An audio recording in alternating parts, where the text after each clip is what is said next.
Welcome to the show, my dear friends. Manuel Leora here. This is the study of stuff. They do. They do. Oh, what a show I got for you, baby. Complete control, but they can't have it. No. In the background there, this is Do Not Comply by Faithless Town. I had the wonderful experience of interviewing another fellow musician, pushing back, saying hell no, not complying and all that. The amazing Gene Owens. Gene Owens is an American singer-songwriter and creative force behind the band Faithless Town, who you can hear in the background. Faithless Town has released 2 amazing EPs, Into the Light Vol.1 and 2. These albums explore the themes of love, loss, empathy, and defiance to tyranny. And that was a big discussion point in this conversation. With Gene, we discussed being musicians, talking about our influences and how they some of them have really disappointed us and just kind of went along and complied with whatever is mandated out there. But we did discuss a few who actually did push back. And the importance of pushing back, the importance of speaking out, the importance of being an artist, creating, exploring humanity's ability to create, to congregate, to get together and celebrate being human. Okay, so Gene Owens, man, you're a cool cat, and I really enjoyed having you on the show. I hope to have you back on real soon. I hope to have more discussions with you, my dear friend. For all of you out there listening to this, please go there, down into the description, click all the links, check this band out. Oh boy. And if you happen to be in Tennessee, I need you to do me a favor, to do yourself a favor. Go to Franklin, Tennessee, June 3rd and 4th for this amazing festival. Oh, you need to be there. Oh, good Lord. Rebels for a Cause, the Freedom Festival. At this Freedom Festival, my dear friends, you will be entertained by comedians, musicians, people discussing and talking about being human. Go there and check them out. Courtney Turner put this thing together, and if you haven't checked out my episode with Courtney, please go back in the show and check that out as well. All right, here it is. Without further ado, my interview with the great Gene Owens. All right, everybody, welcome to the study of stuff. Today I have a special guest. We have Gene Owens from the band Faithless Town. I'm super stoked about this conversation. Gene, you're the very first musician I've ever had on, and me being a musician, I'm pretty excited about talking to another musician, particularly also because we also belong to a small group of people, but a growing group of musicians and artists who are pushing back, who have been talking and been outspoken from the beginning, who've been censored, who have had some issues. You're also part of Free the Nation, Ben Mitchell's amazing project that he's put together, and so am I. So, Gene, thank you for coming on to the show and all, and I really look forward to this conversation, brother. It's my pleasure and honor. Thank you for having me here. So I kind of like to have a free flow conversation. So I do have some prepared questions and all, but I just kind of wanted to see what would happen since we have a lot in common, musically, politically. I noticed we're kind of old school, truth seekers, conspiracy theorists, whatever they want to call us. I think we're also Bruce Springsteen fans. I think I noticed you mentioned that a couple times. A little heartbreaking. It's a little heartbreaking after the past few years. You know, when Bruce was playing the jabbed only concerts in New York, that was rough, man. And it was just, and just his whole take, it seemed like he really drank the Kool-Aid hard over the last few years. Absolutely. And it makes me question, it's hard, to separate the artist, the art from the artist sometimes, right? And that's been really challenging over the past few years because there's people like Springsteen who I loved his music. I love that and what he stood for, right? Like the working man. And then there he is, yelling at people to put on a mask and playing segregated shows. And it doesn't seem like his heart was with the working people then. And Rage Against the Machine is another great example of that, where it's like, I find it hard to listen to their music now because they just seem like frauds after the past few years. I could totally relate, and like a lot of my background's like from like punk music and all that stuff, and seeing all these punks who are supposed to be pushing back, and I mean, like every single one of them, one by one, just fell. You know what I mean? It was very heartbreaking. I actually often wonder what Joe Strummer of the Clash would have thought of all of this, and like what position he would have taken. It's hard to say because I think the left has been co-opted hard. Like I think between Trump derangement syndrome and just being bought out. I just saw this meme earlier today, right? And it was like 2012, and it showed a photo from the Occupy Wall Street movement and people marching down the street saying foreclose on banks, not on people. Yep. And then juxtaposed with a photo from like a pride rally or something where it's all rainbow flags and it's brought to you by JP Morgan. Like it is actually sponsored. That float was sponsored by a giant bank. And I know other people have made this point. Dave Smith has said it really eloquently, but it seems like, the left got bought out and got co-opted. There was two populist movements, that kind of seemed to organically spring up in like the mid 2000s with Occupy coming out of the bank bailouts, and then the Tea Party movement on the right, and they in response to like the Obama years. And I think there was a lot of diversity of thought in those movements, and they were really going after like who we should be fighting against, not fighting one another, but fighting the 1%, fighting the people that are control the media, hold all the wealth, that stand to gain by keeping us divided and never looking up to see who is really exploiting us and oppressing us. And I think they realized that, and so they introduced identity politics and all this woke ideology. And then all the banks and the Fortune 500 companies, corporate America, they just embraced all the leftist things. And we're not your enemy. I mean, we're sponsoring gay pride floats, and we're putting up black squares on our social media for Black Lives Matter, and we're issuing a statement about social justice. Yep. It's surprising, but then also looking back at pop culture history and particularly music history, going all the way back to the 60s and such, because a lot of what I've been doing in the last 2-3 years has been like doing a deep dive in like social engineering, culture creation, and then kind of seeing the whole Laurel Canyon scene and like the weird scenes in Laurel Canyon by Dave McGowan kind of illustrates my point, where like how much of this was designed, how much of it was organic. And I think I agree with you, and I think I've heard you speak about it on a couple of podcasts where and I think we have the same opinion, where I think some of that pushback from the 60s was organic, but then others were co-opted, and the CIA and MK Ultra started to creep its way through. A good example would be Ken Kesey and the Merry Pranksters and their relation to the Grateful Dead and all of that.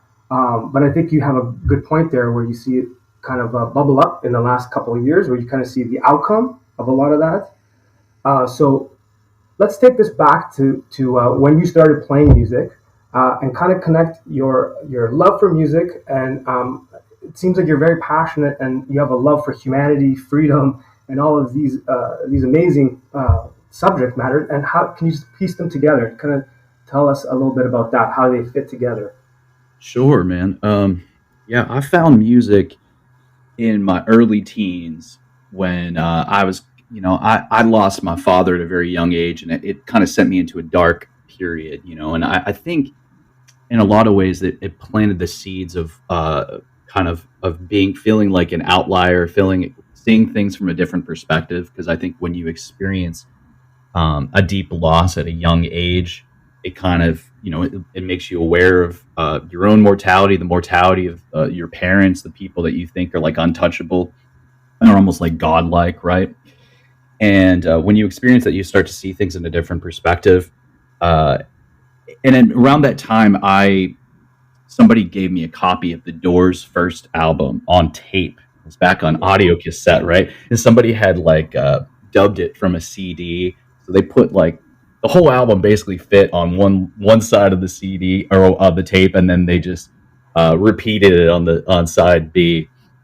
And I just played the heck out of that thing, man. I probably have it somewhere, but it's got to be so warped and from how many times I played that on repeat. But that record just really resonated with me. I never heard anything that weird.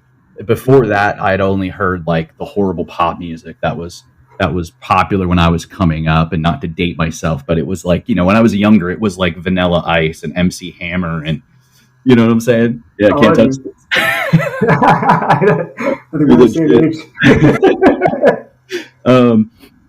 And when I discovered that album, I was like, wow, and it just like blew my mind. And then I saw the Doors movie, the Oliver Stone movie, and then it just kind of opened up this world of music to me. And then I started really getting into the music that was popular, that I really hadn't been aware of at that point. But like, all the grunge stuff that was happening, and Nirvana and Soundgarden, Alice in Chains, Stone Temple Pilots. And I love all that stuff to this day.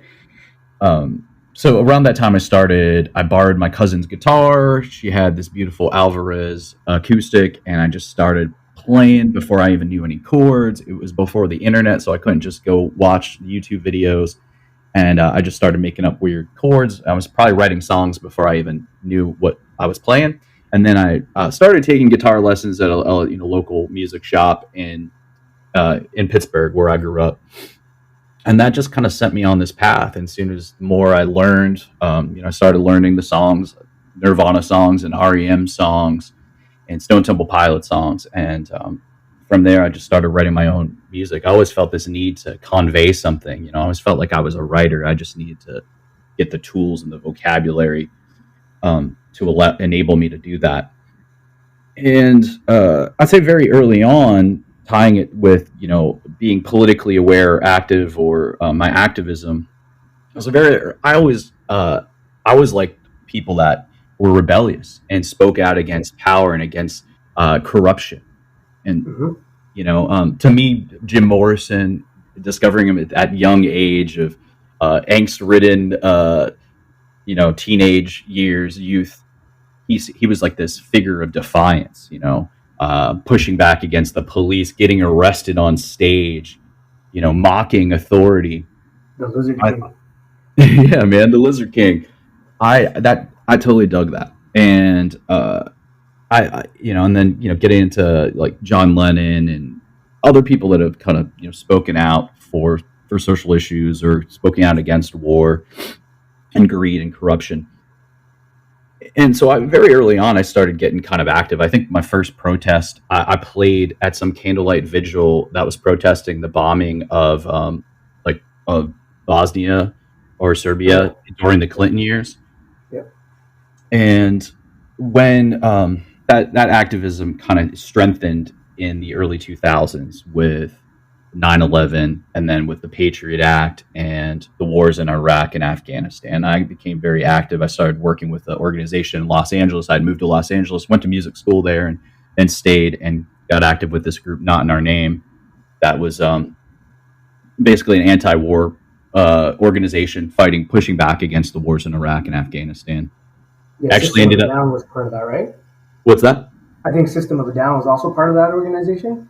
Yeah, they may have been. I think, later on I learned that the organization was basically a front for the Revolutionary Communist Party, so I parted ways. Yeah. It was kind of like this.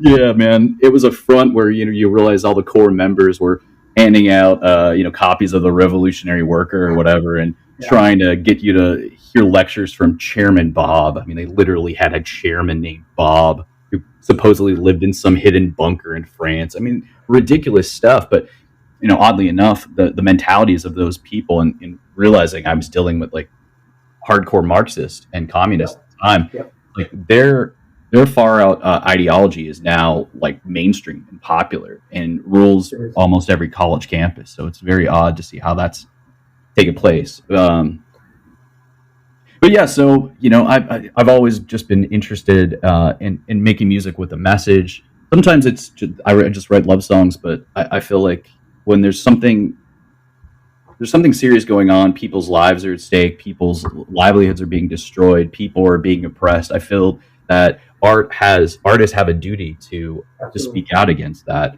Absolutely. And so I try to lend my voice to that as I can, as best I can. And so that's what I've tried to do over the past few years with, this insane government overreach, the lockdowns, the draconian measures, these things that have, sent hundreds of millions of people into poverty, that have killed countless people with these measures. It seems like even from the beginning, you're one of the very few that kind of from the very beginning kind of didn't buy into it, because I kind of went back to kind of like look at your find out a little bit more about you, kind of read your story. I was also in the exact same boat. I kind of was talking about about it right from day one, because I remember at the end of 2019 I'd heard about Event 201. I believe it was David Icke and Alex Jones had mentioned something about it. And then it made me think of the Lockstep document, Rockefeller's 2009. And I was like, oh my God, that's what they were talking about. It's happening, right?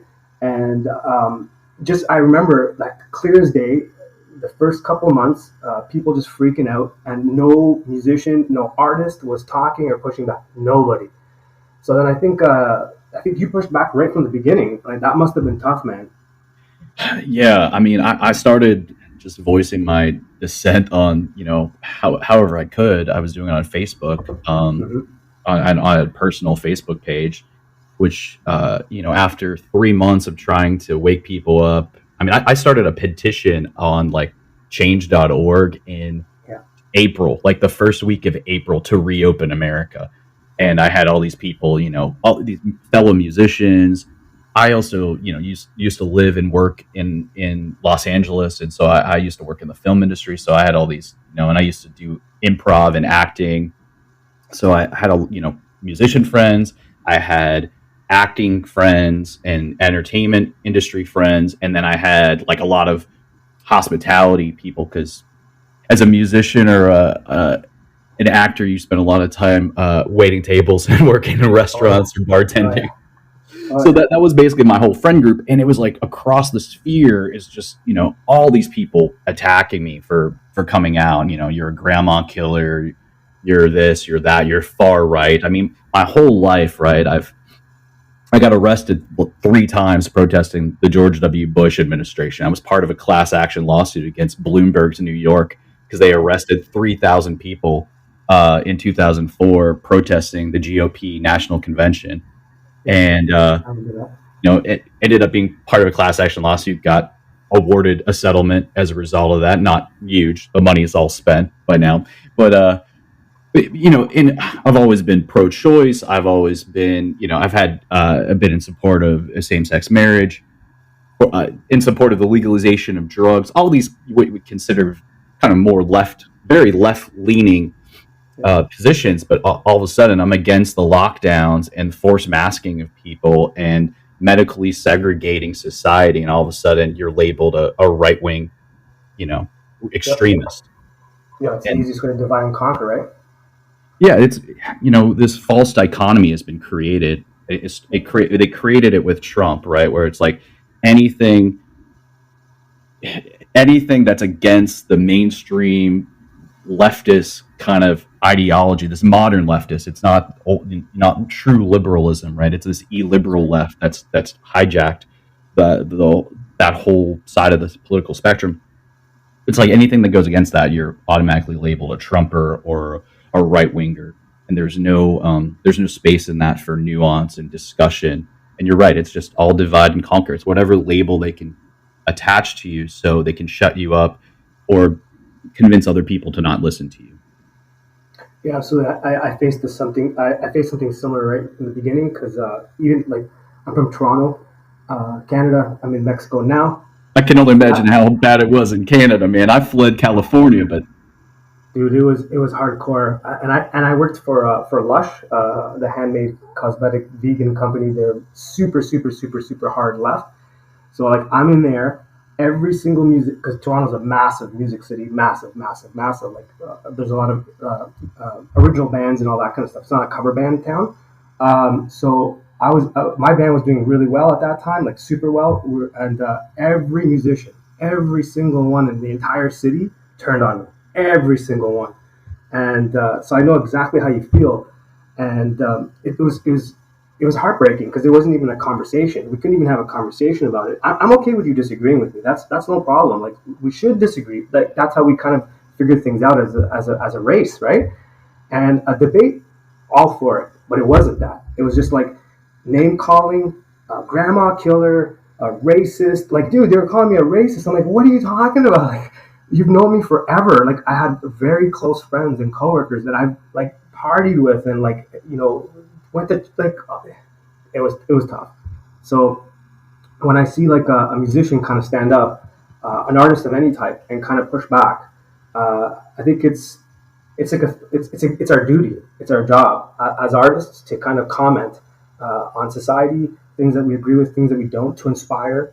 And it was a shame to see my entire community just bow down. You know what I mean? It was sad, dude. It was sad. So, Yeah, I'm right there with you, man. It's been a heartbreaking, and you just see how people will put their paycheck, or because I think there's three groups, right? There's three groups of people over the past 3 years. There's those that totally bought it, hook, line, and sinker. They went along with all the things. Wearing two masks was going to stop the microscopic particle from going into them. The injection was the silver bullet that was going to get their life back. So that was the one group. And then there's the second group that kind of just knew it was BS but went along. They went along to get along. Yeah. And then there was those of us that knew it was bullshit and fought back and pushed back. And those are the three groups. And yeah, it's just there's plenty of people in the arts and that knew what they were doing was what they were going along with was unethical and wrong, but they just did it because they didn't want to they don't want to risk making waves or risk losing their career. And so when you see people like Pete Parada, who he could have got a fake, the former drummer of the Offspring, he could have got a fake Vax card and he could have went on tour with them and he'd still be in, one of the biggest bands touring, one of the biggest rock bands now and playing arenas. But he chose, his own code of ethics and his moral compass and doing the right thing over just going along or lying. And so people like that really, just mad respect to anybody that could spoke out, because it comes with a price. Absolutely. I'm sure like you said, you lost a lot. You probably lost a lot of friends in that community. You saw that whole music community that you were a part of turn on you. Yep. I know, me, myself and my wife, we've lost so many close friends just for me having been vocal against the government and big pharma. It's insane to see all these people that consider themselves liberals who are they're going to choose to believe one of the most corrupt organizations, the two most corrupt organizations basically on the planet, the U.S. government and the big pharma. It's just ridiculous, and you're right about the bill you have to pay for standing up, and then you could really see it with Van Morrison and Eric Clapton, and he took the two shots, and then he came out and he spoke up and did the right thing, and he really paid for it. It's kind of sad to see that a legend like that could just be taken out at the legs, like that. It's ridiculous, just absolutely ridiculous. And in my entire music scene, I just want to throw a shout out to Perrie. I was on his record label for a while, and he was the only person in the entire community that was with me. And I was like, he contacted me because we parted ways at one point, and we're on the same record label, or his record label, for a while. And they just sent out this message, and he's like, dude, I like what you're doing. I like that you're pushing back. I'm watching you, and this and that. And it was kind of sad because I was getting a lot of those private messages, but I was like, guys, speak up, man. I can't do this alone. You know what I mean? I need some help here, And it was so bad in Toronto that I had to focus on my family. I was like, okay, if I don't get the hell out of here, out of Canada, because I could see the writing on the wall. I mean, before COVID, the writing was on the wall. I got to get the hell out of here. So my protest, my pushback was really putting my family together, because they weren't all with me. A lot of them weren't. I had to kind of walk them through the process and get them the hell out of Canada. So, I mean, troubled times, interesting times, you know what I mean? I don't know. And then I put out an album in 2021, and it was kind of it was definitely a pushback on all the stuff. I got canceled left, right, and center. You know what I mean? And I know exactly what that's all about. So, let's talk about that a little bit, because I mean I think that's very important, and I think a lot of people may not be aware of how serious it is, and like the repercussions. So like tell the audience a little bit about the censorship you've experienced. Yeah, so like you said, we were one of the first people to kind of make blatantly put something out that was against the lockdowns and against this the new normal tyranny, which was New World Order, which was a song I had written I wrote that song back in like 2014, right? And I think we originally recorded it in 2016, and then it got released in 2020 when we signed a distribution deal with Spectre, a music group, and I put together a video for it that was, just all basically found footage from just what was happening, just showing the insanity of how totalitarian things have gotten, of people getting arrested and the police are strapping masks on them and beating them in the streets in Australia. To showing the footage from Event 201, showing some of that Rockefeller lockstep document that basically, lays out the plan for global lockdowns, which had never been done before. So when these people say, this is how you handle a pandemic, and it's like, no, it's not. You're just parroting what you heard Fauci say on TV because you've outsourced your thinking to someone else and you've stopped critically thinking. That's not how we've ever dealt as a population, as a people, with respiratory viruses or pandemics. So anyway, yeah, we put that video out in December of 2020, and yeah, I really feel like we were like the first band to really do that, other than like Van Morrison and then Eric Clapton. Maybe Van was the first one, but yeah, it's let's see. In terms of censorship, we put out a record called Into the Light Vol.1 last year, and it had the song "Do Not Comply" on it. And that video, thanks, brother. Yeah, that video got banned on YouTube for medical misinformation, for violating their medical misinformation policy. It was only up for like 2 days, and it's still on Rumble. I appealed the decision on YouTube, but they, of course, denied the appeal, and now there's a strike on our YouTube channel, which is just for the record. I tried to repost it on YouTube for you. And within seconds, I had a strike. Really? Yeah. Wow, man. Yeah. Yeah, that's wild. Yeah, Brad from 5 Times August suggested that too. He was like, "Oh, you should just re-upload it," because he's done that with some of his songs. Like he had maybe like "Sad Little Man," the Fauci song. It got banned, and then he just put it back up. And for some reason, the second time it went through. I kind of feel like it's easier for them to like censor some of us smaller guys, like people that are, don't have the biggest reach. Like I feel like they're afraid to do it with giant artists. Like why is there there's like Tom McDonald songs, right? They go hard, but they won't pull that stuff. Yeah, high res as well. They don't pull his stuff. Yeah, High Res and Jimmy, and I don't think that, I'm not saying there's like a conspiracy that those guys are in the in crowd or whatever with that, but maybe it's not at all. I just think it's maybe because they think it'll cause more controversy. If you take something down that's got like 1 million views, then it's like the Streisand effect, where it's just going to create more attention. But for us kind of more smaller indie artists, like they can just kind of squash it before it starts to go viral, right? If they see like I Do Not Comply had gotten like, a few hundred views, and it was kind of like, I could see it kind of trending up, and then they cancel it. So, we faced that censorship. Unfortunately, I live in a super woke town that completely captured, because it's a college town. And so I've tried playing shows here in Athens, Georgia, and that's been recently met with a lot of resistance. Literally had a show canceled an hour before we were supposed to load in, because these far left ideologues are calling the venue and saying, "Don't book them because they're Nazis." And it's like, okay, first of all. And then that's the thing is, these people don't care about lying. That's the thing about we have to understand about these ideologues. They are so convinced that they're virtuous, and they're so drunk on their own self-righteousness that they don't care even even if they know they're lying, they'll just smear you with any label to make sure that you don't have a platform, so nobody can hear you. No, and for me, it's only because I have been very vocal and against all the government measures, against all the lockdowns, against the injections, against the masking. The whole thing to me was one giant scam. It was one giant ploy to concentrate more wealth and power into the hands of the few, getting back to that 1% thing that we were talking about in the beginning of this conversation.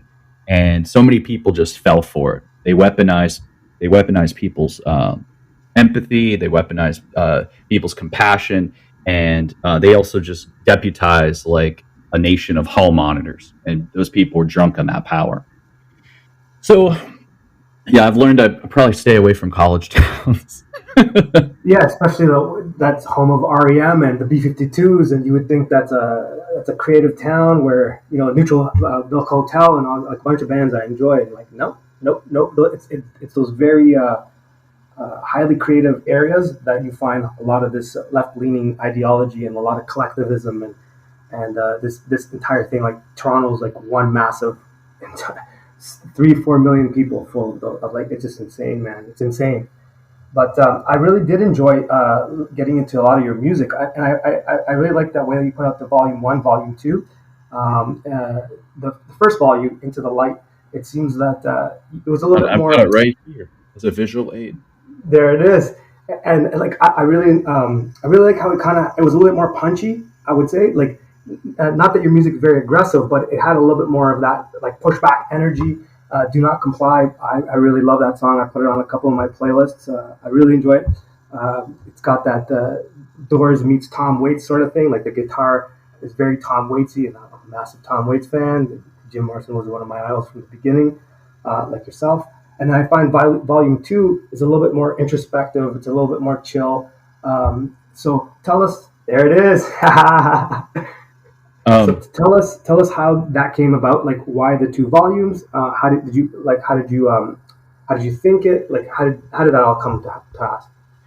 Yeah, I kind of envisioned the whole album as like one LP, right, with like side A and side B, and this is the CD we made. We've got a few left. We only made 100 of them, so if anybody's interested, go to faithlesstown.com and get yours while supplies last. But yeah, the concept was I envisioned it as a full-length LP with side A being the bigger rock songs and full band arrangements, and then side B being the kind of more sparse, acoustic, introspective part of collection of songs.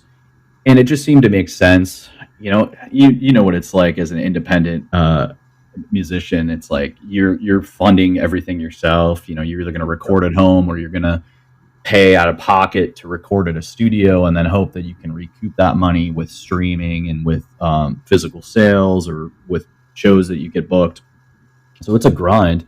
And it was easier to just break it up into 2 releases. And since we now live in a world where pretty much everybody consumes music through streaming and digital services, it's not really a big deal. I put out Volume 1, and then the year following we put out Volume 2. And then the nice thing is being able to compile it onto a CD. And maybe one day we'll make a vinyl too. You have to. Yeah, man, I would love to do that.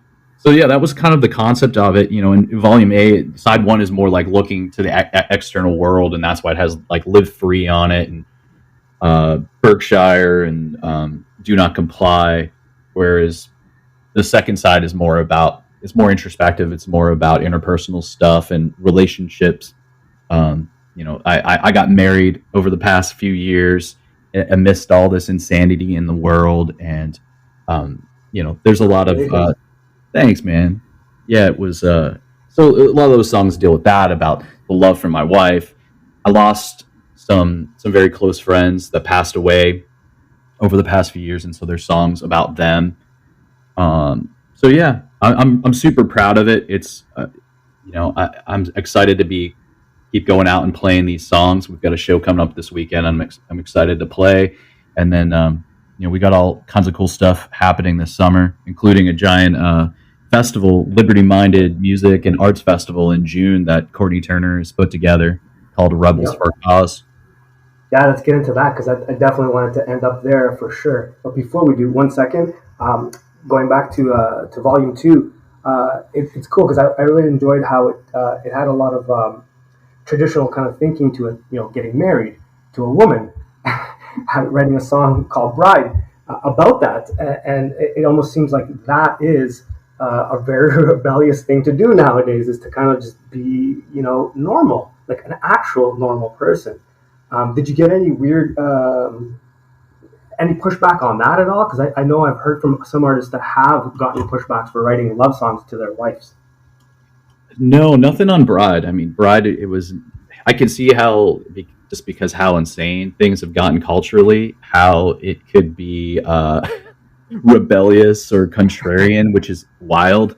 But yeah, no, that no controversy on that one. And that song's just, I'm so happy with how it turned out. It was a collaboration between myself and another Free the Nation artist. Like you mentioned, we were both part of the Free the Nation movement that Ben Mitchell started.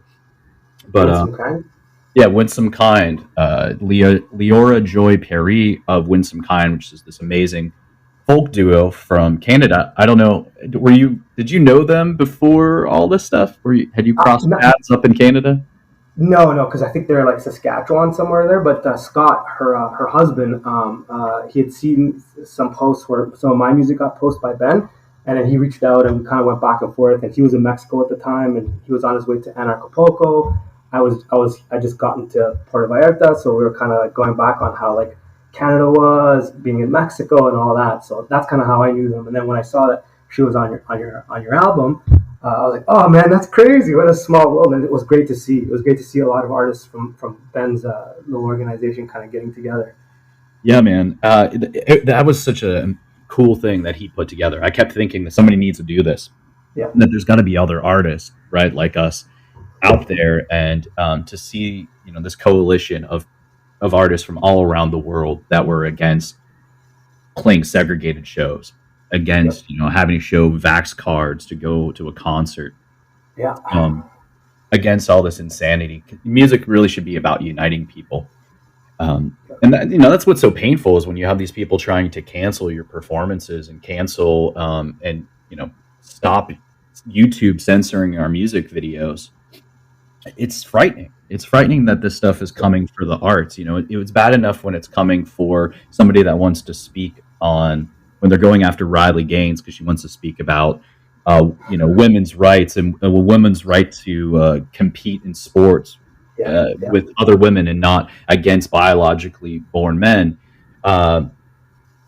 That's bad enough when people are trying to suppress that and attack her and shut down her speeches. But when they're coming for artists now, they're coming for artists, for musicians, for comedians, and that should give everyone pause. And if you're on the side of where you're trying to suppress artists from creating art or making music, you really have to ask yourself, you have to take a hard look in the mirror and ask, am I really on the right side of things? When else in history have the people that have censored art? When have they been on the right side of history? Yeah, that's true. Never. When have the totalitarians been on the right side of history? You could have the best intentions that you're trying to create safe spaces and have equality and equity and diversity and all these fluff words that you want to surround your ideology with.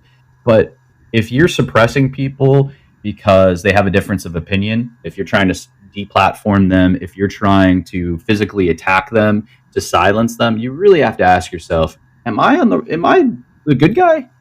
And chances are you're not. You're definitely not. And a lot of those people need to take a hard look in the mirror. The problem is, they're fanatics. They're like any other fundamentalist. They're drunk on their own sense of self-righteousn's.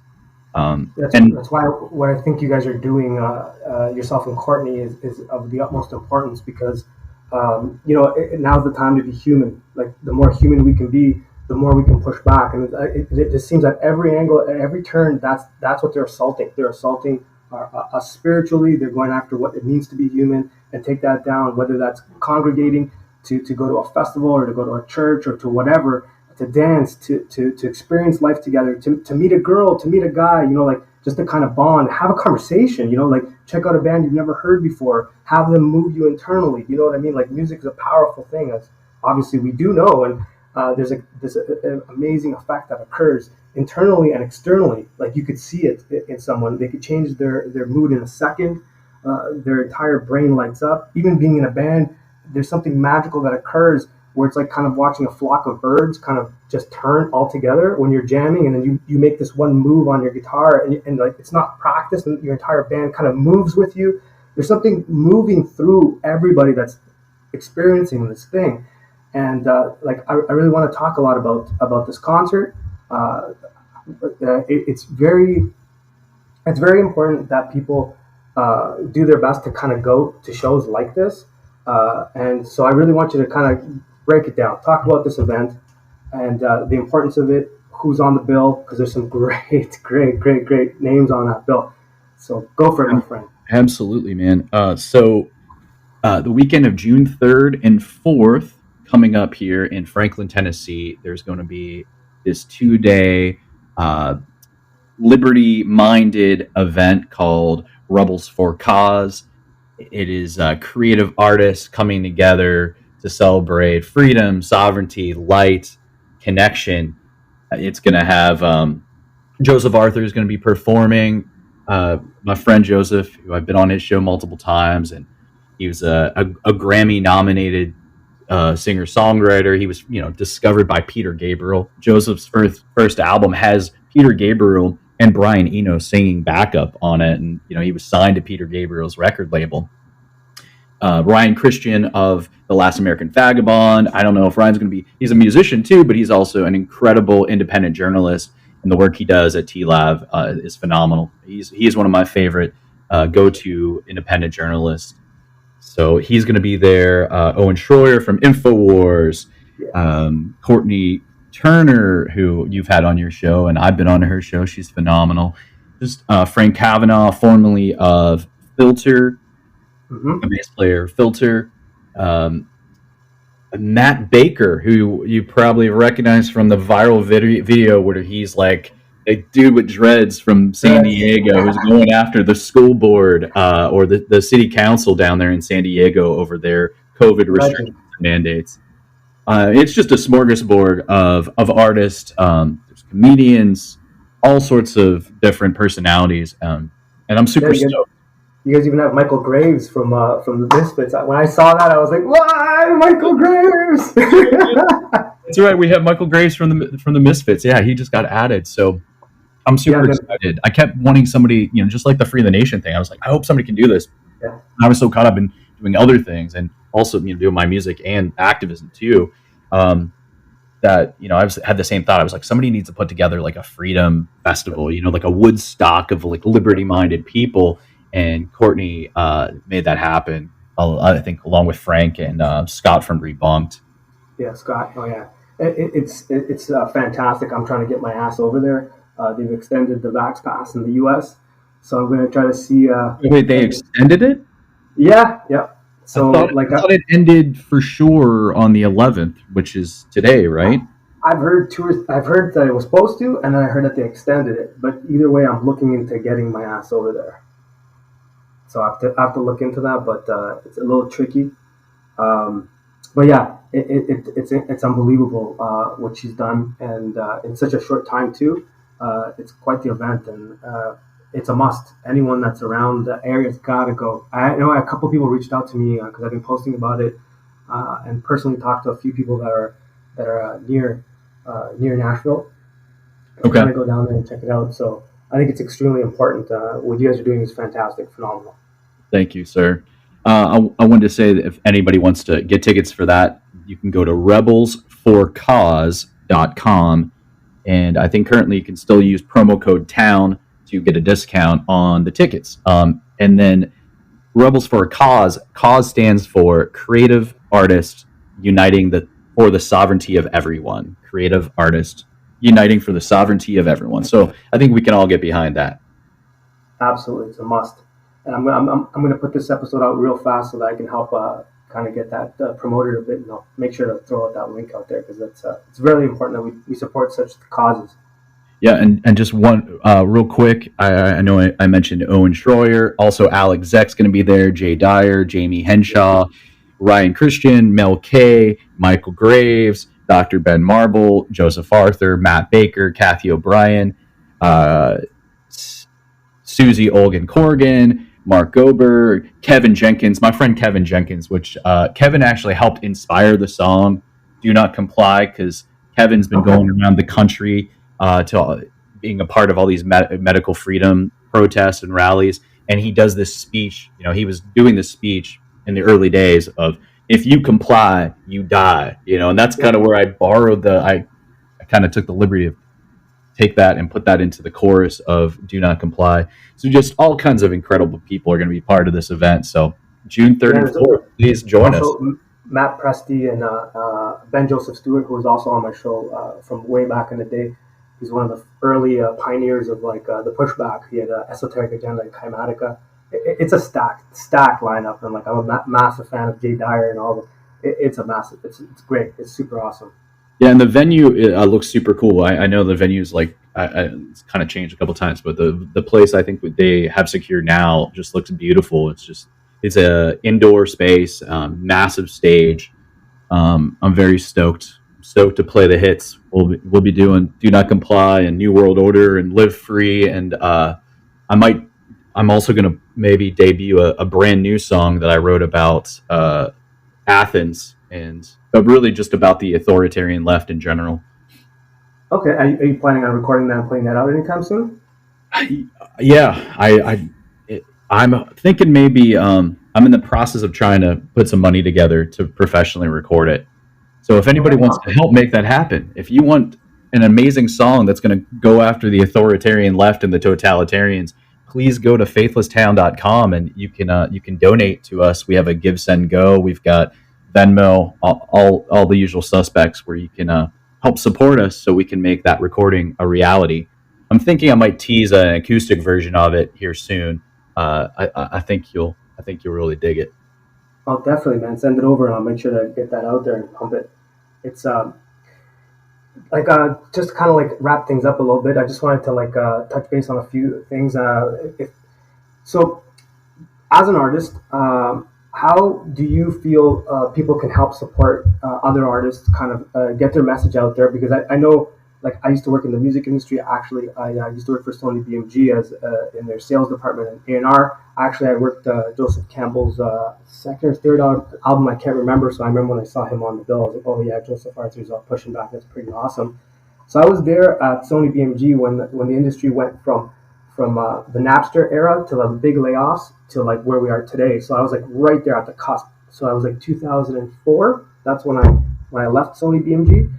So as a musician myself, I know you know what I'm talking about. It's tough out there to kind of make a living in any which way. It's not how it used to be.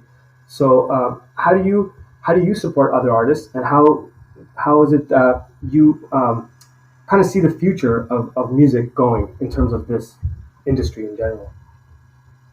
I think the best way you can support artists is buying their albums if they have any physical media or just digital media. You can go and download somebody's album off iTunes, or if they're on Bandcamp or wherever. We now have our stuff available just to download on digitally through our website, because I've been kind of reluctant to put out new releases on Bandcamp because they're now censoring people, and they kicked 5 Times August off and deleted his whole catalog, even though he had thousands of people that had bought that album. And we're seeing these businesses and these platforms choose ideology over profit, and so go support the artist, buy their album. It doesn't help to just stream, sadly. Streaming is fractions of a cent. I don't think a lot of people realize that. It's it takes, I've known people that had 10 million streams on Spotify. They were competing with Taylor Swift at points, and they still have to work. They still bartend. So streaming does nothing. It's just minuscule amounts of money. So you have to physically go and, buy the album on iTunes or wherever it's available. If there's a physical copy, a record or CD, buy that. That's better anyway, because where the world's heading, right? If Yep. say the internet goes down or the cloud goes down, do you really want to lose your whole library of music, or do you want to have Great point. physical media? Same thing with books, man. Go out and buy books. They're now reissuing books with sensitive readers, right? Where they take out the words that could be offensive. They're probably going to start doing that to albums, right? Like, Absolutely. there's some racy lyrics in Dire Straits and in Patti Smith songs. Are those songs going to be unedited forever? Probably not. So get the physical copy while you can. That's what I try to do. I mean, for Brad's, I've bought 2 5 Times August CDs. I bought one for myself, and then I bought one to try to red pill my in-laws. It hasn't worked, but I gave it to him for Christmas. No, and that's a great album actually, because I was listening to it the other day in the car, and it feels like it's going to be timeless. Like looking back at it, like years from now, like listening to that album, I'm going to be like, it'll take me back to this moment in time. But it doesn't sound dated. It won't sound dated because we're not there yet. But I can hear that there's like a timelessness, an honesty. There's like earnest. It's a great album. I don't know how else to put it. It's very sincere. Mm-hmm. Yeah, I think it was like the record that encapsulates the last couple years and the pushback to the tyranny and the tyranny itself, and kind of it's like the same way you can listen to some of those albums from the 60s, right? Those Dylan albums or Doors albums with Unknown Soldier on it, and you can kind of feel the tension of the social strife and unrest in America against the Vietnam War. I feel like when you listen to Silent War by 5 Times August, you kind of feel what it's been like to experience the last few years, and be awake to what's going on. So I think that's the way people can support art and go see bands when they're playing. That's it. Go out to live music. It means the world. It's so easy to just try to live stream something or whatever and watch videos on YouTube, but go out and, like you said, it's about making human connection.